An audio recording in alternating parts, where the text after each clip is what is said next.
De sujet radicalement, et on va revenir sur une actualité dont on a beaucoup parlé depuis un certain temps. C'est le ras-le-bol des agents de la TAN, conducteurs de tram, chauffeurs de bus et les agents en général de la TAN à Nantes et sur l'agglo, avec ces 10 derniers jours à plusieurs reprises des lignes déviées ou coupées tout simplement, des conducteurs qui ont dit non, on ne continue pas le trajet habituel. Ils se sont beaucoup mobilisés, des syndicats différents à différentes périodes d'ailleurs, se sont mobilisés à tour de rôle. Presse Océan, le 24 juin, publiait cet article sur un nouveau caillassage. Voilà, on a parlé beaucoup de caillassage de tram. En mai, le syndicat CFTC tirait la sonnette d'alarme. Nous, ici même, en avril, on recevait la CGT. On a l'impression que finalement, ce qui se passe, c'est que les agents, là, disent stop. On en a marre, l'insécurité ou ce à quoi on est confronté, ça date depuis longtemps, mais là, on n'en peut plus. C'est ça ? C'est vrai qu'ils alertent en interne depuis beaucoup de temps, quand même, et Nantes Métropole et la direction de la TAN. Ça restait pour l'instant assez feutré. Mais effectivement, ce qui s'est passé à égalité, c'était donc un caillassage d'ampleur. Mais il faut savoir effectivement que ça arrive tous les jours. C'est-à-dire qu'on va avoir un bus qui va recevoir un projectile. C'est très fréquent. Il y a eu des remontées, voilà, et je pense qu'à un moment, les agents ne se sont pas sentis écoutés et vu l'ampleur des dégâts, c'était la goutte d'eau qui a fait déborder le vase. Pierre-Marie, sur ce... Oui, puis on peut comprendre aussi leur ras-le-bol. Enfin, c'est pas normal, c'est leur métier, c'est leur travail de conduire des bus, des trams, et c'est quand même pas normal d'aller bosser la peur au ventre pour certains, quand ils sont sur des lignes un peu chaudes, en se disant est-ce que je vais me faire agresser, est-ce que je vais me prendre des pierres, enfin voilà, bon...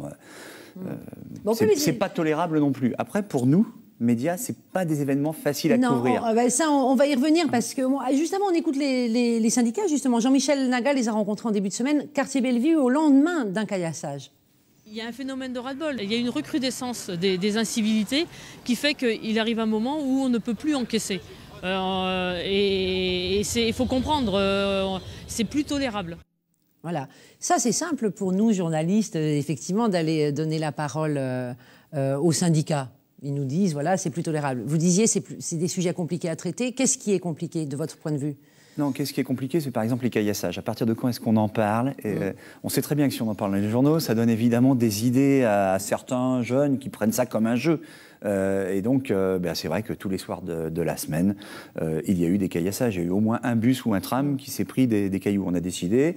après ce sujet un peu plus long du 24 juin que vous nous avez montré, on a décidé de ne plus en parler pour l'instant. Parce qu'il n'y avait pas de blessés, il n'y avait pas de gravité au-delà des 2-3 pierres lancées. Ce qui est déjà inacceptable, attention, qu'on ne se méprenne pas sur mes propos. On a décidé de ne pas donner à ces incidents plus d'écho afin qu'ils ne se multiplient pas. Mais à un moment, on est aussi obligé d'entendre la colère, le ras-le-bol des... oui, mais même les syndicats eux-mêmes marchent sur des œufs. Moi, je les trouve, je ne sais pas ce que vous en pensez, mais dans leur prise de parole, ils sont très mesurés. Ils pèsent ce qu'ils disent. Oui, parce que c'est aussi le geste de quelques-uns qui pénalise quand même toute une frange de la population. On a le droit d'habiter sur la ligne 1 de tram et de rentrer chez soi en transport en commun. Tout le monde ne peut pas avoir une voiture, tout le monde ne peut pas stationner pendant son temps de travail en ville et payer les parcs-mètres. Pourquoi ces gens-là, d'un seul coup, seraient privés du transport en commun ? Et puis en plus, c'est vrai que là, on parle des caillassages parce que c'est ce qu'il y a de plus spectaculaire. Mais là, Chantal Rouleau, la CFDT aussi, elle parle des sensibilités en général. C'est quoi les sensibilités ? Ça va être les lasers qui sont du haut des tours, qui sont dans les yeux des chauffeurs. Ça, c'est une réalité. Nous, c'est difficile pour nous, les médias, de répercuter ça. Si on n'a pas d'image, c'est compliqué. C'est les insultes aussi, c'est les crachats. C'est les alarmes qui sont tirées, c'est les portes qui sont maintenues, bloquées. Tout ça, ça contribue à un climat qui fait exploser un peu le moral des troupes à la table. Et puis qui use et fatigue les usagers, parce que c'est pareil. En début de semaine, typiquement, quand il y a eu le caillassage, les syndicats ont dit on arrête les trams. Là, les usagers, ils se retrouvent un peu le bec dans l'eau.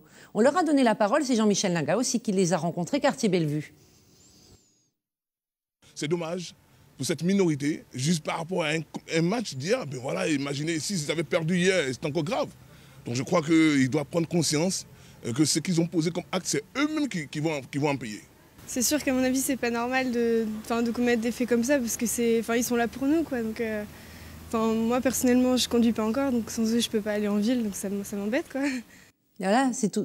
Et c'est vrai, c'est ce qu'on disait. C'est facile de faire parler les gens dans vos médias respectifs ? Enfin, de façon générale, on va Oui, dire... puis sur des sujets comme ça, qui sont quand même un peu compliqués. Oui, ça peut être un peu compliqué. Certains peuvent avoir peur de représailles, de s'être affiché à la télé pour dénoncer... C'est facile si on n'habite pas le quartier, je pense. Oui, c'est plus facile quand on n'habite pas le quartier. Certains, ceci dit, on le voit, on le courage de le dire.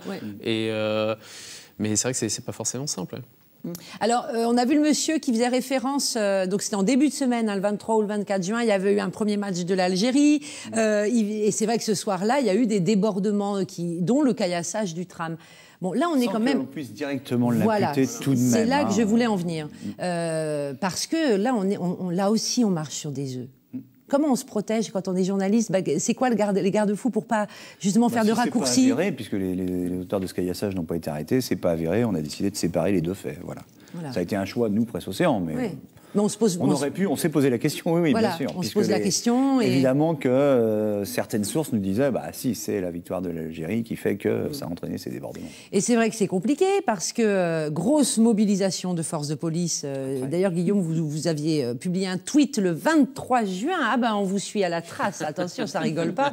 Un tweet, sur le renforcement policier, parce qu'il y a ça aussi, c'est qu'on est obligé de couvrir dans l'ensemble le sujet. C'est sûr. Après, la présence policière, elle a été décidée par Nantes Métropole, par la direction de la TAN et par la police nationale, justement, suite à ce coup de chaud. Donc là, il a été décidé que c'était pendant un mois.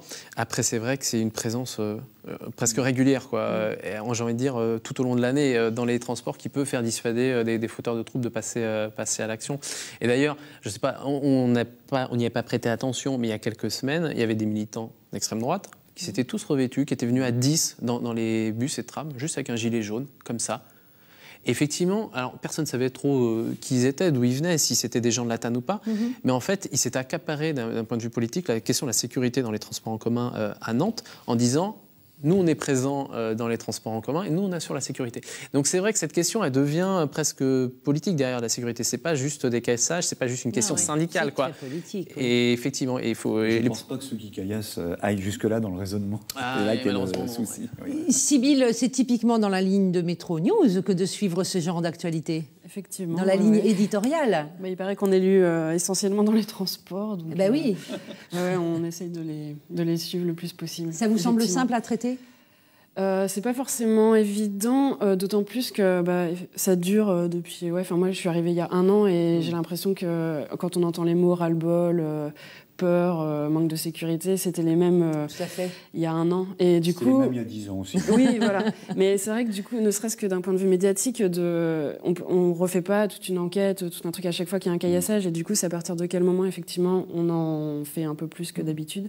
Et c'est pas forcément évident. Et après, les syndicats, là-dessus, ça fait un petit bout de temps qu'ils sont mobilisés, où chacun a un peu ses recettes. Alors, il y a ceux qui ont décidé de faire grève les samedis, comme Royal Deluxe, pour se faire entendre. Ceux qui ont fait opération affichage dans les bus, des bisous, pas des coups, parce qu'ils se disent faut éduquer les gens, finalement, à la politesse, et ça passe par ça. C'est aussi d'autres manières de suivre un peu ça, de parler un peu de des solutions qu'on peut apporter à ça. Et pour l'instant, c'est pas encore trop. Et qu'est-ce que vous pensez de la parole politique sur ces sujets-là ? Alors, la parole politique, moi, elle est assez absente. Il y en a qui s'exprimaient. C'est un petit peu pour ça que je vous posais la question. Non, effectivement, c'est un sujet qui est assez caché, qui est assez tabou, parce que c'est vrai que l'image de Nantes, c'est une image où il fait bon vivre, voilà, ville tranquille. Et clairement, c'est pas des sujets qui sont mis en avant par les politiques. Il n'y a pas trop de réaction à ce niveau-là. Je suis pas sûr non plus que nos politiques empruntent beaucoup les transports en commun.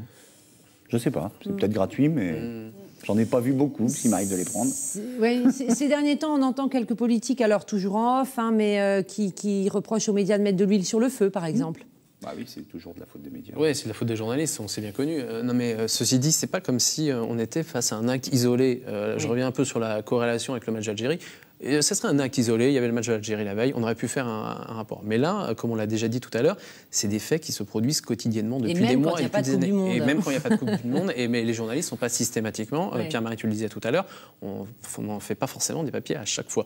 Donc en fait, c'est vraiment un vrai phénomène de fond sur lequel... Et la parole politique manque en réalité. Parce que dans les médias, c'est important quand même pour mettre en perspective, faire de l'analyse, d'avoir des paroles politiques fortes. Mais vous dites, on ne l'a pas en fait. Ils ne nous l'accordent pas. Ne s'exprime pas beaucoup là-dessus. C'est pas des sujets visiblement qui... Oui, non, mais pourtant, la sécurité, c'est un domaine sur lequel à peu près tous les candidats ont largement fait campagne et Johanna Roland en tête. Voilà, en proposant leurs solutions qui passaient peut-être par de la vidéoprotection, des choses, mais ça n'a jamais été très ciblé sur les transports spécialement. Et, donc voilà, là, ouais. Il nous reste 2 minutes d'émission.